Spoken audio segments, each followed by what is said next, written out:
Many people think it is because Rwanda follows the development path of resolving conflict, getting rid of international interference, and taking people's right at the center of its development to achieve what it has achieved over the past years. What do you think the main reason behind Rwanda's sustainable development in recent years?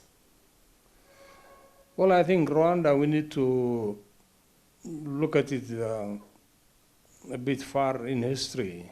Rwanda has been one of the most tormented countries in history, several genocides in history, but the 1994 genocide completely changed Rwanda. It changed Rwanda in many senses. For one, the RPF under President Kagame that came in there was there to heal Rwanda. It has seen a genocide amounting to 800,000 to 1 million people. And therefore the main purpose of the government was to be able to re-establish the country as a peaceful country, as an economically developing country. So President Kagame decided that Rwanda should be in a development path. It should have unity of purpose. And the first thing, actually, what Kagame and his party did was the fact that they completely eliminated what you call ethnicity. You cannot mention Hutu or Tutsi now in Rwanda. It's illegal completely. So ethnicity is out of question. So what Kagame has tried to do is he has tried to create a country that's very united among ethnic groups, among religious groups. That's one. The second thing, Kagame has been a very bright leader in terms of economic development. He knows where the investment is. He knows where the world is going. He knows where globalization is coming. And he has no ideological background to any development ideology or development theme. He's always following his instincts. And therefore the fact that Rwanda has become center for IT, the fact that Rwanda's telecom has been very well developed at the initial stage with Wi-Fi available throughout the country, that made it possible for Rwanda to grow. And he has also galvanized the Rwandese people to work with him. Of course, Rwanda is a small country, but for that country, the population is very high. So feeding that population itself is quite a task. And what President Kagame and his team have done is to focus on development entirely, and also to look into a very strong Rwanda that can protect itself from the myriad of conflicts that we have around that area, especially in eastern DRC, in Burundi, in the Uganda border.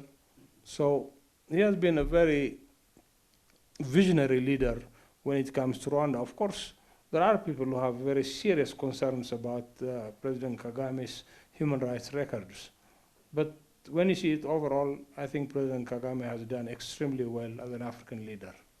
Thank you very much, Doctor. Do you think African countries can learn from Rwanda's independent development path? What do you think other African countries even can learn from Rwanda? Well, you know, it's very difficult to say that we have what you call an independent development path.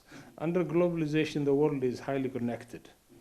If you look even the bigger economies of the United States and China, their economies are intertwined to a point where you cannot de-escalate any trade relations between the two countries, production relations, supply chain relations between the two countries. And therefore, of course, what you can do is you can set your priorities as a country, and that's what Rwanda has done. It has set its priorities in terms of achieving the Millennium Development Goals, in terms of health development, in terms of education development, in terms of protection of citizens from hunger and human insecurity. So we can learn a lot. One is you need an intelligent state and engaged society for any African country to be able to develop. So Kagame has created an intelligent state. In a sense, a state that responds to people's needs, a state that responds to investors' needs, a state that looks into the 21st century in terms of ICT, general telecommunications development, even artificial intelligence to some degree, and the training of young people. So African countries can learn, one, to stabilize their political system. When we talk about democracy, the only thing that we see in Africa is elections between political parties. But the fundamental aspects of democracy, while elections are a very important part of it, is people have to learn what the democratic institutions and rules are. They have to understand who is presenting them with different kinds of economic, political, and social options.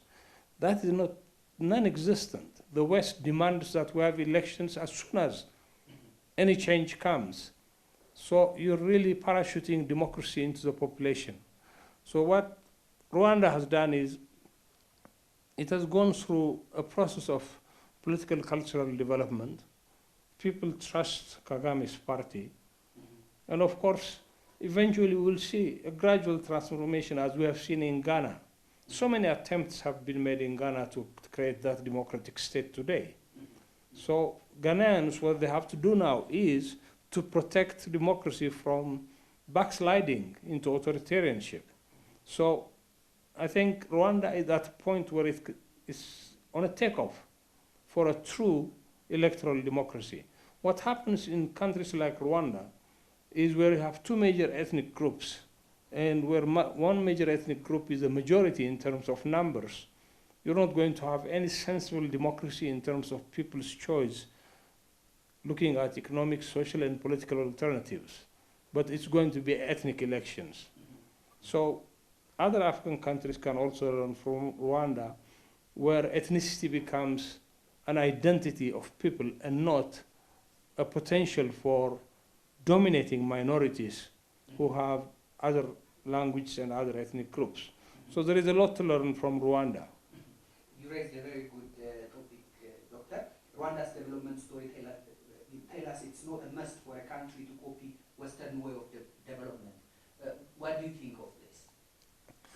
Well, you know, even the Westerners have different forms of government. You have laissez-faire economy like the United States. You have Europe, which has social democrats and Christian democrats, where after World War II, the main concern was human security in Europe. And therefore, you don't find so many billionaires in Europe as you see in the United States, because equitability, equity, and social justice have been the main overriding concerns in Europe. So in Africa too, we have to have our own models. And this needs a situation analysis in which where is any given country in Africa? What is its trajectory of development? What is its colonial and post-colonial history? What do really people want? Is it ethnicity that drives politics, or like the IMF World Bank structural adjustments that resulted in 40 military coup d'etats in this continent? That is when people rose against the government. This is purely economic objective. I think creating this kind of society, an economic society, will result in the development of democracy much more plurally. So what we can learn from Rwanda is at the take-off stage in terms of building democracy. It might take a generation, but they will be there for sure. Thank you very much, Doctor. ቅድም ጥሩ ኢሹ አስተውል ነበር በዩኤስ ቻይና ኮምፒቲሽን እና የሩዋንዳን ጨረስን፣ ግን አንድ በቅርብ እያየነው የነበረው ነገር ኢሹ ስለነበረ ነውና if I may have አንድ ጥያቄ በዛው በዚህ ላይ ቢኖረኝና how do you think of the recent US and also some other Western politicians that are trying to boycott Beijing Olympic, and do you think it's sensible, and also is it even fair to use sport in politics? Well, you know, boycotting the Olympics, we have a history in it where the Russian Olympics were boycotted at one point in time. China and Russia, they are in a kind of second version of a Cold War. And that was started by President Trump, where he was levying so many taxes on Chinese imports. The idea that China has grown within the last 3-4 decades and eliminated absolute poverty completely should be a success story for the United States. The second thing is it's US companies that are investing in China. Microsoft, the computer that they have with Apple, all of them are China created itself as a workshop for the West and for the East. Even Japan is investing in China. So we should be happy that China, as a developing nation, has come this far to be the second largest economy and the highest population in the world. So the fact that China is feeding itself is a miracle for everybody. And this is what the West has to look into. Now, trade is not the only issue. South China sees an important political trajectory. The second thing is President Xi recently assured Asian countries that China has no willingness or plan to dominate the Asian market scene or political scene or military scene. So I think they need to talk between the United States, Europe and China, and of course Australia on the other side, on what are the most important things to drive this forward. I'll give you one example. The Americans are saying China is the biggest polluter in terms of environment. But who are the ones polluting the environment there? It's our American companies that are polluting the environment. Of course, there are Chinese companies also. So we have to find a common ground through research, debate, dialogue, and eventually come to a position where we think we can work and live together. There is only one Earth, and frankly, it's now dependent on the will of these big powers like Russia, the United States, and China to maintain its development, to maintain its integrity when it comes to climate change. And therefore, I don't think the Americans are looking far beyond that. For example, Taiwan is a very serious issue for the United States. These are debates that should go on. Hong Kong has become another issue. Instead of the West, highlighting human rights abuse in China, they should be able to engage the Chinese Communist Party to be able to work a more livable world. It might even be better for Hong Kong or for Taiwan if they have a dialogue between themselves. Otherwise, pushing China to the other end where military might is the one that's being tested among this. China will say, yes, I have the military capability to protect myself. So we go into a war. Second World War has destroyed this world. We lost about 50, 60 million people in that war. We don't want to do that again. And the world is equipped now with arsenal that can literally destroy the world many times. And therefore, it's very important that this fundamental diplomatic negotiations should take precedence over any military action. Because what I see is, it's not a learned behavior you see on the side of the West, where they make proclamations in response to their constituents, to their think tanks, to their military constituencies, and not to their leadership of the global political, military, and economic arena. So it's very important that they should be talking. Otherwise, I think the West should be very happy to see China growing up to where it is. I know I'm jumping from one topic to another, but today the FOCAC started this morning. The Forum on China-Africa Cooperation started this morning. And what do you expect? And also the Chinese president said this will set the new beginning for China-Africa cooperation. And what do you expect from the forum that started? Well, you see, China has contributed a lot to the transformation of Africa. There is no question about it. And FOCAC has been an instrument for this. If we see Ethiopia, for example, we built 74,000 kilometers of roads, railways, 50 universities, industrial parks. We've achieved the Millennium Development Goals where health access has become more or less universal. Ethiopia has increased its longevity by 20 years, from 47 to 67 in the last 20 years. China has been at the center of the assistance.